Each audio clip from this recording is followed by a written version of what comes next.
सभी बच्चों को नमस्कार। हम बात कर रहे हैं सिंगेज अलजेब्रा की, जिसके चैप्टर 14 प्रोबेबिलिटी सेकेंड पार्ट की बात हो रही है, जिसके कंसेप्ट एप्लीकेशन एक्सरसाइज 14.3 की हम बात कर रहे हैं। तो देखते हैं उसका नेक्स्ट क्वेश्चन। देखिए 10th क्वेश्चन क्या कहता है। क्वेश्चन आपके स्क्रीन पे है। क्वेश्चन कह रहा है कि the probability of India winning a test match against West Indies is 1/2, assuming that independence from match to match. Find the probability that in a match series word use किया गया है, India's second win occur in the third test. क्या कह रहा है? 3 test हुए, India के जीतने की प्रोबेबिलिटी है 1/2, यानी कि प्रोबेबिलिटी जीतने की 1/2 है तो हारने की कितनी हो जाएगी? वो भी 1/2 है, यानी 50-50% हुआ। ये तो आपसे कह रहा है ना। एक मिनट जरा लैंग्वेज देख लें। तो हमने कहा प्रोबेबिलिटी जो है P है वो 1/2 है, और Q जो है वो 1 - P होता है, यानी 1/2 है। तो हमने P को मान लिया है प्रोबेबिलिटी ऑफ विनिंग A मान लिया है 1/2, ठीक है। और प्रोबेबिलिटी ऑफ A बार ना जीतने की 1/2 ऐसे लिख दिया आपने, ठीक।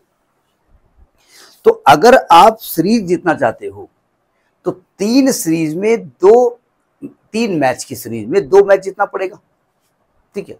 आप पहला जीत जाओ तो आप जीते मानोगे? नहीं भाई, अभी 2 मैच बचे हुए हैं, सेकंड जीत जाओ, जीत गए आप। उन्होंने कहा नहीं, जीत उसकी हुई है थर्ड वाले मैच में। यानी कि जीत हुई का मतलब क्या हुआ कि वो पहला दूसरा लगातार अगर जीत जाता इंडिया तो जीता हुआ था, उनका थर्ड में जीता हुआ है, यानी पहला जीता, दूसरा नहीं जीता, तीसरा जीत गया तो जीता हुआ माना जाएगा। अब आप ये कहेंगे कि भाई वो तो तीनों जीत जाए तो, लेकिन उन्होंने ये नहीं कहा।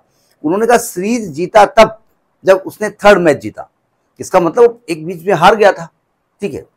समझ में आई बात? नहीं आई? तो आपकी जो रिक्वायर्ड प्रोबेबिलिटी यहां हो जाएगी, कैसे लिखाई जाएगी? रिक्वायर्ड प्रोबेबिलिटी,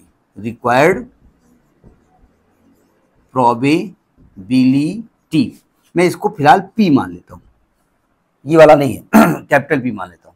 तो इसका मतलब ये हुआ जाकर के कि उसको कैसे लिखेंगे कि प्रोबेबिलिटी ऑफ पहला मैच जीता A1, बहुत ध्यान से समझिएगा हम लिख क्या रहे हैं, ठीक। इसके बाद इंटरसेक्शन, दूसरा मैच हार गया, इंटरसेक्शन तीसरा मैच जीता। तीसरा वो जीता ही जीता है। उसने कहा सीरीज तभी वो जीता है जब तीसरा जीता है। इसका तो पहले दूसरे में किसी में हारा है। तो हमने कहा ये हो सकता है पहले में जीत गया हो, दूसरे में हार गया हो और तीसरे में जीत गया हो, प्लस ये काम खत्म हो गया। ये भी हो सकता है कि पहले में वो हार गया हो, इंटरसेक्शन, दूसरे में जीत गया हो और तीसरे में जीत गया हो। तीसरे में जीता है, जब तीसरा मैच जीता तब वो जय श्री राम ऐसा हम लोग बोले और वो जीत गया, ठीक। अब ये कह रहे कि जीतना और हारना वो हर मैच टू मैच इंडिपेंडेंट है। इसको कैसे लिखा जाएगा? Probability of A1 into probability of A2 बार। ये एक्चुअली A बार है, मैच 1-2 है इसलिए हमने उसको A1 A2 माना है, into probability of A3 plus probability of A1 bar into probability of A2 into probability of A3। बात समझ में आ गई? A1 कितना है? 1/2 है, A2 बार 1/2 है, A3 बार नहीं, A3 1/2 है, 1/2 है। ये 1/2 इंटू 1/2 इंटू 1/2, यानी ये आएगा 1/8 प्लस 1/8 बराबर 2/8, यानी 1/4। यानी उसके सीरीज जीतने की जो प्रोबेबिलिटी है वो 1/4 है। 25% वो सीरीज जीत सकता है, वो भी तीसरा मैच जब जीता तब।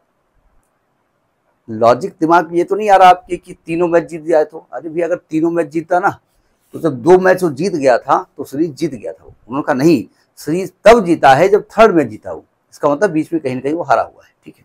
तो ये आपका 10th क्वेश्चन है। Next in the next video. नमस्कार।